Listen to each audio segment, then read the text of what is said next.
et représentants, l'URI Occitanie s'engagera dans une gestion des ressources militantes propre à limiter le cumul des mandats consécutifs ou simultanés et à aider au repositionnement syndical de ces militantes et ces militants.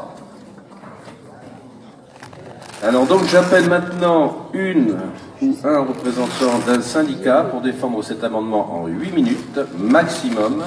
Merci de se présenter au pupitre.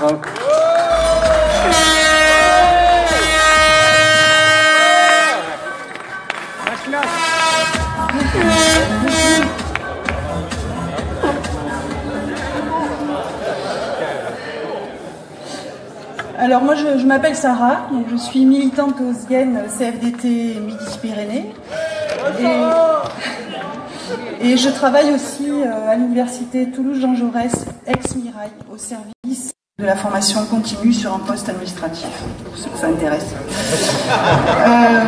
Bon, je profite de cette tribune pour dire que notre syndicat, le SGEN CFDT Midi-Pyrénées, et toute la délégation ici présente se réjouit de la nouvelle configuration de la grande région CFDT.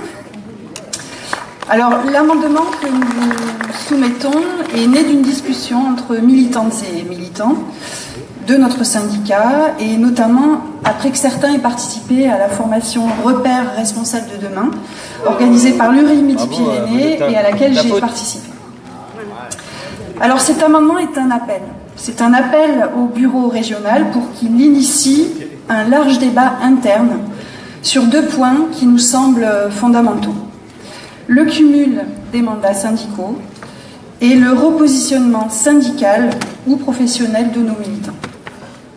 Et selon nous, pour s'engager véritablement dans ces 2 axes, il faut un renouvellement anticipé et accepté des responsables. Et cela n'est possible qu'en généralisant certaines pratiques, en tenant compte de nos stéréotypes pour les dépasser, en élaborant collectivement de nouvelles règles pour nos statuts et de nouvelles règles de fonctionnement. C'est là-dessus qu'il faudra travailler durant tout le mandat. Un des amendements proposés et rejeté portait sur la place réservée pour les moins de 35 ans au bureau régional de l'URI. Et cet amendement, en fait, posait la question de l'intégration des jeunes dans nos instances, mais aussi la question du vieillissement de nos militants, de la parité homme-femme, de la diversité et du passage de relais. C'est là-dessus qu'il faudra travailler durant tout le mandat. Notre amendement propose de limiter les mandats successifs. Alors, plus précisément, en fait, il propose la mise en place d'une gestion des ressources militantes propre à permettre cette limitation des mandats, permettant du coup le renouvellement des mandats. Pour autant, il faut que ça se fasse en respectant les personnes, en rationalisant et en contractualisant les prises de mandat. Ce n'est possible, par exemple, que si les mandats syndicaux sont proposés à toutes et à tous, et si, de retour dans les établissements, dans les entreprises, on retrouve des conditions de travail acceptables, avec des avancées en matière de compétences acquises dans l'expérience de la militance. La CFDT doit agir pour que des repositionnements militantes et de militants soient anticipés, négociés et de qualité. C'est là-dessus qu'il faudra travailler durant tout le mandat. Dans ce cadre, d'autres questions se posent. Comment organise-t-on le partage des connaissances et de l'information? Comment dépasse-t-on la contradiction entre travail d'un militant omniprésent, omniscient, bougrement efficace et la nécessité de la construction collective? Comme nous l'avons entendu hier, je crois de la bouche de Christelle, tout seul on va plus vite, ensemble on va plus loin. C'est là-dessus qu'il faudra travailler durant tout le mandat.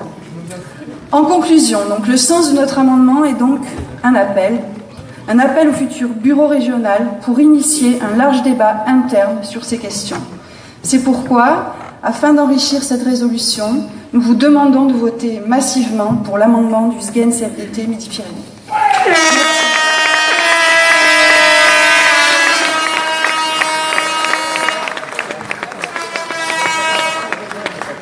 Donc j'appelle maintenant maintenant le ou la représentante d'un syndicat pour 8 minutes maximum. Il faut savoir quand même qu'il a été défendu en 4 minutes 30, félicitations, qui souhaite que cet amendement ne soit pas intégré au texte. Hein. Ah, ça va être plus long là.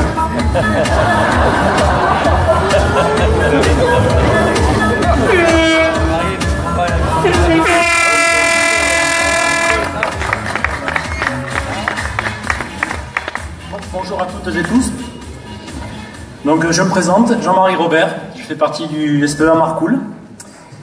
Et je tiens à porter à votre connaissance que je suis membre du bureau régional de l'URI LR depuis 2 mandats et que je ne suis pas candidat au prochain bureau de l'Occitanie.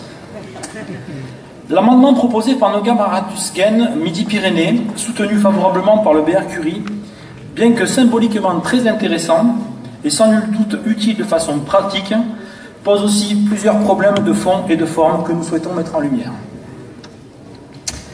Cet amendement est en 2 parties.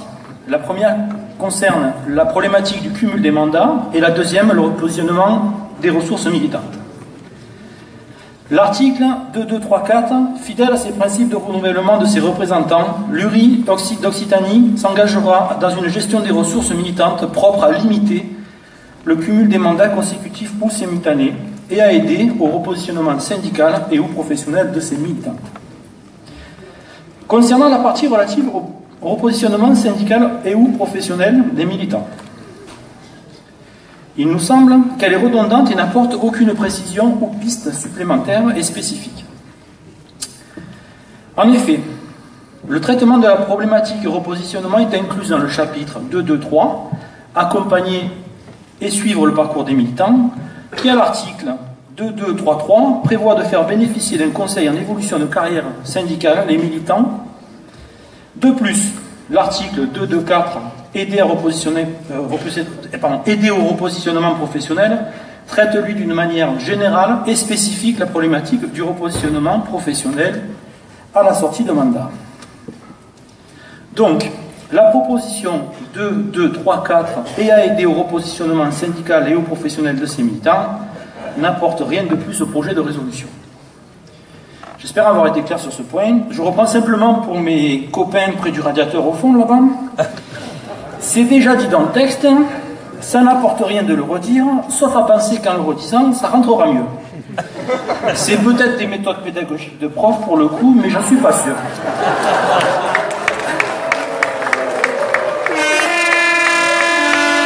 À présent, attaquons-nous à la première partie de la proposition, une gestion des ressources militantes propre à limiter le cumul des mandats consécutifs ou simultanés. Chez nous, on avait tendance à dire pendant des années qu'il fallait 3 mandats pour se réaliser. Le premier pour apprendre, le deuxième pour agir et le troisième pour transmettre. D'ailleurs, nombre de nos structures ont ce genre d'approche dans leur règlement intérieur. On pourrait donc dire que nous sommes en phase avec le SGEN sur l'aspect cumul de mandats consécutifs. Pour autant, la réalité est bien plus cruelle que cela. Limité à 3 mandats, par exemple, c'est entre 9 ans et 12 ans d'exercice sur un même mandat. Force est de constater qu'à l'échelle d'une vie d'une entreprise, donc des moyens syndicaux associés, cela fait 1 siècle ou 2. Il est plus difficile de maintenir des cycles qui permettent d'agir pour la stabilité de nos structures et de nos pratiques et du coup de la continuité de nos positions aussi. Nos militants sont des salariés et sont donc exposés aux aléas de la vie des salariés. Changement d'entreprise, de convention collective, chômage, etc. Autant de situations qui peuvent et qui arrivent régulièrement aujourd'hui dans une période de 5 à 10 ans. Alors vous comprendrez aisément que pour nous, réguler par le cumul consécutif ne soit pas un axe de travail suffisant. Tout au mieux, cela peut être un outil couperé pour décagner une tête de temps en temps qu'on voit depuis trop longtemps à la même place. Concernant le cumul simultané, est-ce une maladie ou un remède? Est-ce que les personnes qui ont un seul mandat électif ou désignatif dans la salle peuvent lever la main, s'il vous plaît, dire un seul mandat d'épée ou... Ah, d'accord. On ne va pas jouer sur le 2, hein. Mais bon, c'est déjà pas mal. Donc, à part les administrateurs salariés qui ont des contraintes à respecter de n'avoir aucun mandat, ou des personnes qui s'impliquent dans l'entreprise, des petits collectifs et nos camarades retraités, le cumul des mandats est une réalité. Ce qui est dérangeant dans la proposition de l'article 2234, c'est qu'il tranche à charge en orientant vers une gestion propre à limiter le cumul des mandats simultanés. Il ne s'agit pas d'utiliser un tournevis pour enfoncer un clou ou de faire de la cosmétique sur ce sujet. Ce sujet doit être approfondi avant d'être arbitré. N'est-ce pas d'ailleurs un des enjeux de la résolution confédérale de Marseille sur l'orga? Ce chantier est ouvert, nous y contribuons chacun à notre manière, mais à ce jour, les conclusions et les leçons ne sont pas encore tirées de nos pratiques qui peuvent être si différentes d'une section à l'autre, d'un syndicat à l'autre, d'une URI à l'autre, et ce qui impactera forcément l'URI Occitanie. De plus, nos pratiques dans l'interpro auraient plutôt tendance à aller dans le sens de l'augmentation des cumuls simultanés. Prenons par exemple le chantier autour des mandatés. On ne peut se suffire d'avoir un militant qui siège et point barre. Au contraire, on pousse à ce qu'il fasse partie de commissions, de groupes de travail confédéraux, de bureaux qui se retournent vers les collectifs, bref, accumuler. Pour appréhender par exemple l'entièreté d'un sujet comme le maintien dans l'emploi, la reconnaissance des maladies professionnelles ou la pénibilité par exemple, il est utile et nécessaire d'être dans différents réseaux accessibles par le biais du mandatement. Pour autant, comme ça a été dit par notre camarade, cela ne nous dédouanera pas de mettre en synergie l'ensemble des acteurs dans un esprit de rationalité et d'efficacité. Pour terminer, ce qui est drôle, c'est de parler de cumul simultané et ou consécutif, alors qu'on n'est pas d'ores et déjà en capacité de poser simplement et clairement un état des lieux lors d'élections comme un bureau régional d'une grande et belle région comme l'Occitanie. Il ne faudrait pas qu'on élise des gens qui cumulent simultanément et consécutivement des mandats, qui leur permettent d'avoir du temps pour s'impliquer dans cette belle aventure, et de voter un amendement qui va les mettre en difficulté juste après. C'est ce qui nous amène à penser qu'à cette heure, pour agir efficacement, il vaudrait mieux manager le cumul simultané des mandats de façon intelligente, en adéquation avec nos organisations, qui parfois sont elles aussi redondantes, plutôt que d'arbitrer de façon prématurée sur une limitation mécanique des 10 mandats. En synthèse, on ne répète pas ce qu'on a dit plus haut dans le texte. On tient compte de la diversité et de la réalité des situations pour le cumul consécutif.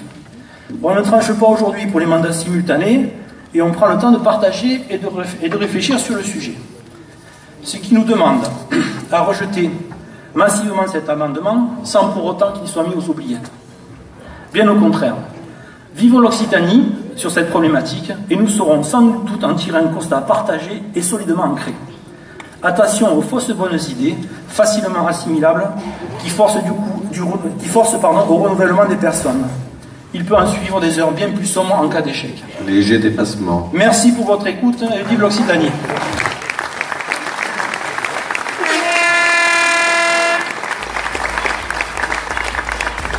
Donc après le cumul du temps de parole de Jean-Marie, nous allons demander à Séverine de venir exprimer le point de vue du BR et appeler au vote. À la photo. Alors, nous venons d'entendre différents arguments pour ou contre l'introduction de ce paragraphe dans notre résolution. Ces arguments nous permettent d'alimenter notre réflexion commune, conscient que la vitalité de notre organisation, sa capacité à s'organiser, à correspondre plus à l'ère du temps et aux aspirations d'oxygène des citoyennes et des citoyens passe par un renouvellement de ses pratiques internes pour l'exercice de la responsabilité. Alors, clarifions tout de suite la question du périmètre sur lequel devrait s'appliquer ce non-cumul. La question centrale réside bien en la conception de la limitation des mandats au sein de notre nouvelle URI Occitanie et des désignations par la nouvelle URI. Aucunement celle des mandats dans les entreprises et dans les UD. Il s'agit bien d'un texte URI qui ne peut engager que l'URI. Si le non-cumul des mandats faisait partie de la résolution finale, il créerait sans contexte un esprit nouveau pour la CFDT Occitanie, mais ne serait nullement une injonction pour les autres structures qui font vivre la CFDT. Dans le débat public, la notion de limitation des mandats peut paraître à ce jour familier, et tant sont nombreux les responsables politiques qui l'appellent de leur vœu, même si son application est à géométrie variable, voire la règle sciemment contournée. L'objectif d'une démocratie stimulée, oxygénée, renouvelée se heurte encore souvent à des dérives d'instrumentalisation des mandats à des seules fins personnelles et carriéristes. Dans l'imaginaire collectif, le cumul des mandats donc reste trop souvent une notion et non un acte. Qu'en est-il à la CFDT ? On peut se le dire sans gêne, c'est un objectif révolutionnaire. Bien que l'exercice d'un mandat URI soit compatible avec l'exercice d'autres mandats, l'enjeu du non-cumul de mandats consécutifs ou simultanés, c'est permettre d'avancer sur la voie du partage du pouvoir d'agir en rendant notre démocratie interne plus efficiente. Il faut donc tous ensemble et collectivement se donner tous les moyens nécessaires, en commençant par se donner un objectif, puis en utilisant la mandature pour lever tous les freins qui peuvent s'opposer à sa mise en place, notamment autour de l'utilisation du temps syndical. Car à terme, on le sait, moins de cumul de mandats, c'est plus de militantes et de militants à solliciter et à impliquer. Et comme le souligne le rapport Grignard, spécial dédicace aux jeunes repères, prendre en compte la volonté d'expression individuelle et trouver des réponses aux aspirations exprimées, sans nier l'intérêt général, est assurément un élément de notre culture. Ainsi, la limitation des mandats dans le temps et dans le nombre permet de mettre en pratique cette pluralité par l'appel au renouvellement. C'est aussi appuyer sur notre diversité syndicale qui est notre force au sein de la CFDT pour construire des revendications qui correspondent à la réalité du plus grand nombre. C'est éviter le risque de bureaucratisation de la vie syndicale qui peut amener des responsables syndicaux à être hors sol. C'est s'assurer de donner l'image auprès de nos collègues très sceptiques aujourd'hui par l'exercice du pouvoir d'une organisation où on ne vit pas du syndicalisme mais où on fait du syndicalisme. La limitation du nombre de mandats comme la parité, le renouvellement générationnel, l'ouverture de nos portes à plus de diversité, de parcours, de culture, de réalité, reste un axe fort d'une nouvelle approche du syndicalisme. La CFDT a toujours été à l'initiative de ce mouvement qui fait de la participation du plus grand nombre le levier essentiel de l'émancipation. Lors du congrès de Tours a été posée la réflexion autour de la place en responsabilité des femmes, des jeunes et des personnes issues de la diversité. La limitation des mandats doit devenir pour notre URI un des piliers de cet engagement. Pour ce faire, nous devons nous procurer les outils adéquats, de l'engagement passer aux actes et ancrer cette dynamique dans nos pratiques quotidiennes. Mais il ne faut pas être naïf ni se cacher les difficultés.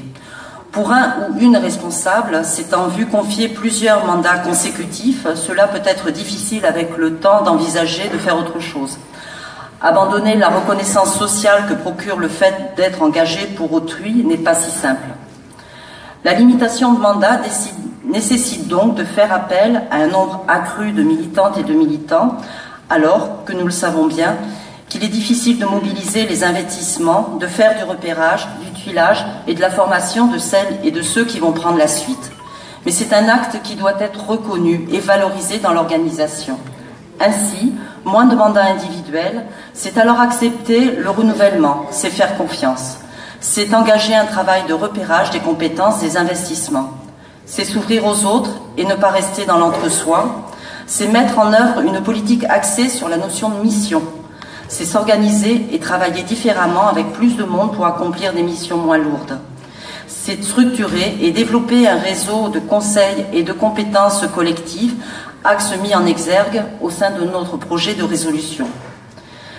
Enfin, limiter le cumul des mandats consécutifs et simultanés, c'est alors s'inscrire dans une véritable gestion des ressources militantes, du repérage qui sera facilité grâce à la stratégie de proximité qui est la clé de voûte de notre projet de résolution, en passant par la formation tout au long de la vie syndicale avec un véritable parcours d'accompagnement, au repositionnement tel que proposé, notamment par la mise en place de la VAEM. En adoptant cet amendement, nous allons collectivement nous engager dans le concret. C'est impulser une nouvelle dynamique de partage, de concertation et de coordination.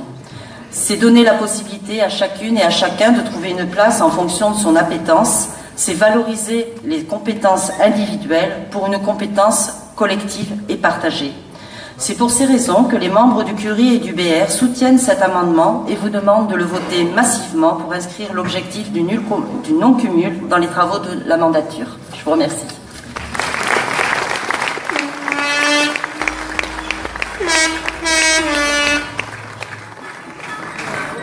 Donc nous allons passer maintenant au vote électronique pour ce troisième amendement. Et j'appelle Yvette. Elle est où?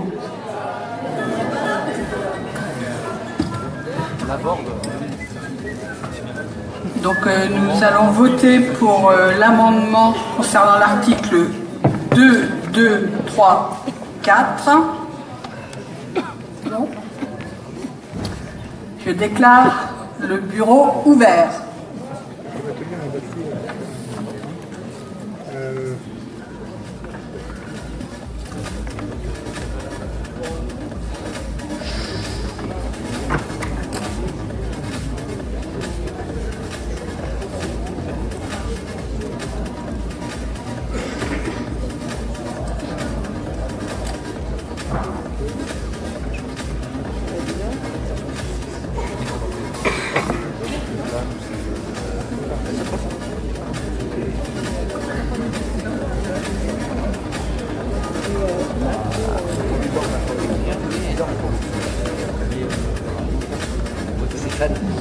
Stéphane, non, non.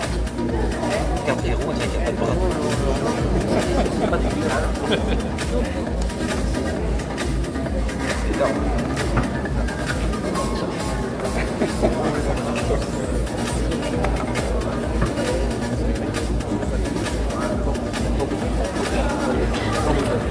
Je déclare le bureau clos.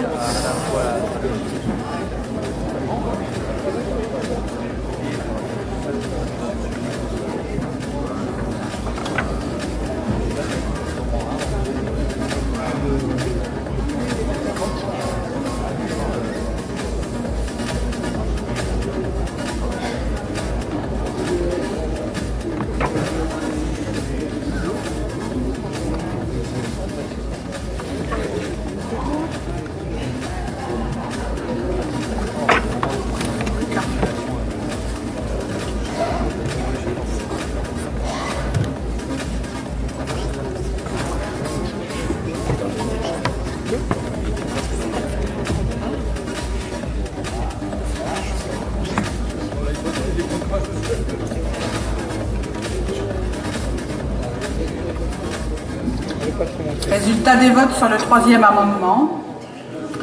Nombre de voix des présents et représentés 39 783. Nombre de voix exprimées 39 647. Nombre de voix non exprimées 136. Pour 22 341. Contre 17 306. Abstention 0. L'amendement est adopté. 56,35%.